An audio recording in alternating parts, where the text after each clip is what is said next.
আসসালামু আলাইকুম ভিউয়ার্স, কেমন আছেন সবাই? আশা করি সবাই ভালো আছেন। আপনারা দেখছেন আনাস অ্যাগ্রো ইউটিউব চ্যানেল এবং আমি সাথে আছি আনাস।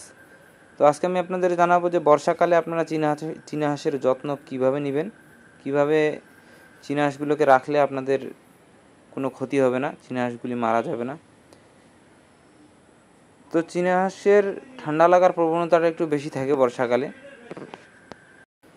তো ঠান্ডাটা লাগে কিভাবে? আমরা নিজের মনের খেয়ালেই হাঁসগুলোকে পানিতে ছেড়ে দিই, যখন বৃষ্টি আসে তখন বৃষ্টির মধ্যে রেখে দিই। এটি একটি অনেক বড় ভুল।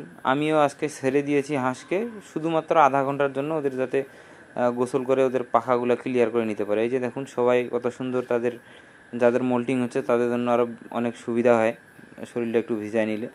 তো আমি জাস্ট তাদের গোসল করার জন্য যতটুকু সময় রাখার দরকার সেইটুকু সময় আমি রেখে দিয়েছি। তো আপনারা যেটা করবেন সেটি হচ্ছে বর্ষাকালের আগেই আপনারা একটা ঠান্ডার কোর্স করিয়ে নেবেন। তো ঠান্ডার কোর্স করাবেন কিভাবে? এটি হচ্ছে একটি লিকুইড পাওয়া যায়, লিকুইড রেনাডা কোম্পানির এন্ড্রোসিন ভেট। এই এন্ড্রোসিন ভেট লিকুইড ফর্মে আপনারা পাবেন।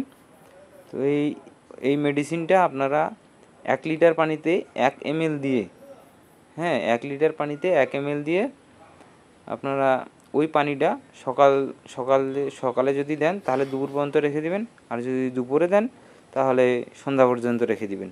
এভাবে মোট 5 দিন খাওয়াবেন। তাহলে আপনাদের যে হাঁসগুলি থাকবে সেই হাঁসগুলির রোগ প্রতিরোধ ক্ষমতাটা বেড়ে যাবে এবং ঠান্ডা লাগার সম্ভাবনাটা অনেক কম হবে।